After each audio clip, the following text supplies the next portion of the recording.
কিছু নে। কোয়েল, তুমি? তুমি?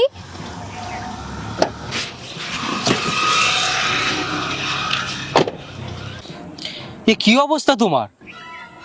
ডিভোর্সের 3 বছর পরে তোমাকে দেখলাম, তাও এইরকম অবস্থায়। ডিভোর্সের সময় তো আমি তোমাকে পুরো 30 লাখ টাকা দিয়েছিলাম, তাও তুমি এখানে এইসব বিক্রি করছো কিভাবে? আমি তোমাকে সবকিছুই বলবো, কিন্তু এখানে না। ঠিক আছে, চলো আমার সাথে।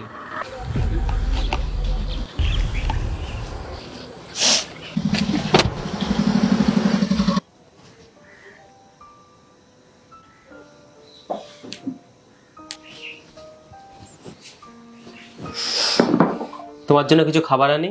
না। এবার তুমি বলো, ডিভোর্সের পর আমি তোমাকে 30 লাখ টাকা দিয়েছিলাম, 30 লাখ টাকা পাওয়ার পরেও তোমার এরকম অবস্থা কেন? বুবাই, আমি তোমার কাছ থেকে কখনোই ডিভোর্স নিতে চাইনি। কি? যখন আমাদের ছোটখাটো ঝামেলা হতো না, তখন আমার দাদা আর মা বলতো, এই ছেলেটা তোর যোগ্য না, তোর কদর করে না, ডিভোর্স দিয়ে দে, তুই এর থেকে দ্বিগুণ ভালো ছেলে পেয়ে যাবি। আর ওদের কথা শুনেই আমি তোমাকে ডিভোর্স দিয়ে দিয়েছি।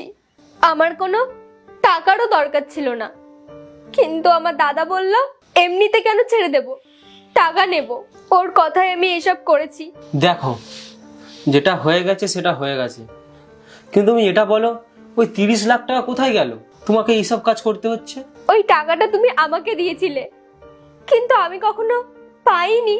ডিভোর্সের পর আমার দাদা বলল, ওই টাকা দিয়ে তোর জন্য একটা ঘর নেব। আমিও হ্যাঁ করে দিয়েছি। ঘর তো নিয়েছে, কিন্তু নিজের নামে করে নিয়েছে। তারপর দাদার বিয়ে হয়ে গেছে, আর বৌদি বলল উনি আমার সাথে থাকতে চায় না। তখন আমি বললাম, ঠিক আছে দাদা, তুই বৌদিকে নিয়ে আলাদা থাক। তখনই আমি বুঝলাম ঘরটা আমার নামেই না, আর আমার মাও আমার দাদারই সাপোর্ট করেছে।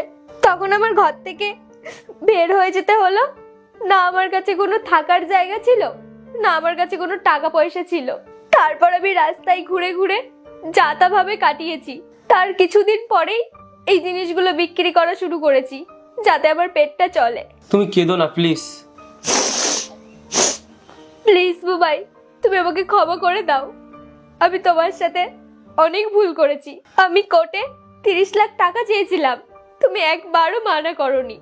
তুমি কতটাই আমাকে ভালোবাসতে। আমি তোমাকে টাকা এই জন্য দিয়েছিলাম যাতে তুমি আমাকে ছেড়ে নিজের একটা ভালো লাইফ কাটাও, কিন্তু তোমার ভাই এটা করেছে। কোনো ভাই নিজের দিদির সাথে এটা কি করে করতে পারে?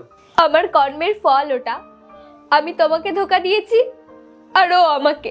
ওই কথাই বলে না, যেমন কর্ম তেমন ফল। আমি নিজেই বুঝতে পারছি না আমি কি বলবো, কিন্তু আমার ভাইয়ের উপর আমার প্রচুর রাগ হচ্ছে। কোনো দরকার নেই রাগ করার। যেটা ও আমার সাথে করেছে সেটা ওর সাথেও হয়েছে। আমার বৌদি ওকে ডিভোর্স দিয়ে দিয়েছে, আর পুরো 1 কোটি টাকা চেয়েছে। আর ও এখন সবকিছু বিক্রি করে রাস্তায় রাস্তায় ঘুরছে।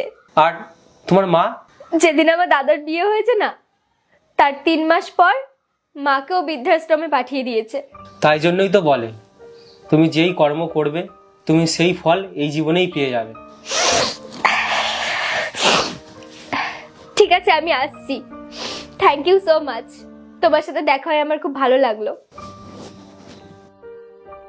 তুমি এখনো এই ছবিটা সরাওনি? তুমি এখনো বিয়েও করোনি? তোমাকে আমি খুব খুব খুব ভালোবাসতাম। তুমি যাওয়ার পরে অন্য কোনো মেয়ের সাথে বিয়ে তো দূরের কথা, কথা বলারও ইচ্ছা হয়নি। প্লিজ আমাকে ক্ষমা করে দাও বুবাই, প্লিজ। করে দেবো, কিন্তু একটা শর্তে।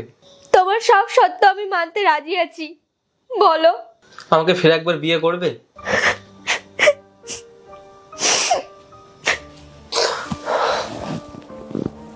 হ্যাঁ বন্ধুরা, এখন কিন্তু এইটাই হচ্ছে। নিজের ফ্যামিলির লোকই, নিজের আপন লোকই ভালো ভালো সংসার কিন্তু নষ্ট করে দিচ্ছে। তো যা করবে ভাবনা চিন্তা করে করবে। চলো টাটা, আশা করি ভালো লেগেছে।